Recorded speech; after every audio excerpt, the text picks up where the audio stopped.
Alright, greetings everybody. MIT 3953. In the last video I shot for you, I was focusing on the relationship between memory and politics, arguing that that relationship is inextricable and necessary. So for this video, I want to do the same, but while focusing now on the relationship between memory and identity.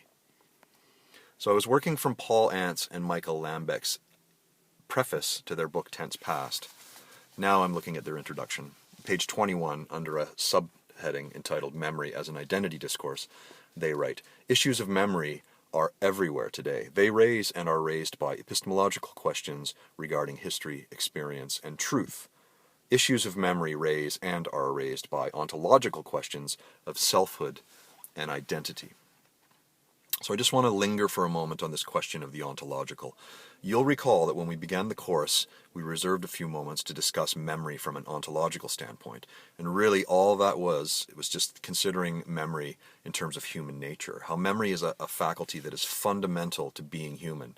And looking at how memory works enables us to describe what makes people human, what makes animals human. Okay, so here what I want to just emphasize is how thinking about identity as it relates to memory starts to run discussions of the ontological or ontological considerations into considerations that are social and political. And I've been trying to separate these things until now, but I want to actually let this start to bleed together and see where that goes. So further along down the page they write, "It follows from this that current debate over the nature of memory may be taken as a symptom of crisis over identity. In order to construct themselves, nations need to discover or construct a past, a collective memory."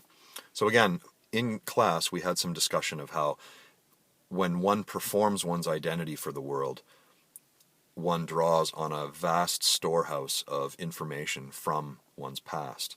Okay, we can't avoid doing this. This is really how we construct a self in the present and try to make that self coherent for others. And even the interpretation of that self by others relies on the others reverting to the past, what they see as your past and maybe what they actually possess as their own past. Okay, so this is really starting to draw out that inextricable link. But now we're in the key of the nation state and the collective. So they carry on the next page. "When their identity is taken for granted, the past is less of an issue." And then the authors translate this into the key of the individual from the nation state. "That debate over memory indexes an identity crisis is equally true for individuals. When we take our personal identity for granted, we are not self-conscious about the past. When identity is not in question, neither is memory." Okay, so in other words, if the performance of ourself in the present for other nations or for the people who inhabit our own nation, if that's convincing and everybody's reconciled to it and at peace with it, then there's no need to actually contest anything about the past. If there's settlement and peace and reconciliation in the performance of ourself in the present, then equally there's settlement and peace and reconciliation in our past and our stories about our history. Okay, this is what the authors are claiming, and I'm not asking you to consider whether it's true or not, so much as to just notice that when activity happens in one area, if it's settlement or peaceful activity, then it is reflected almost like a mirror image in the area of memory. Okay, so when there's contention in the performance of the self for other nation states or for the citizens of a particular state, then it necessarily follows that there will be contention about the past and the historical narrative and the memories that are shared.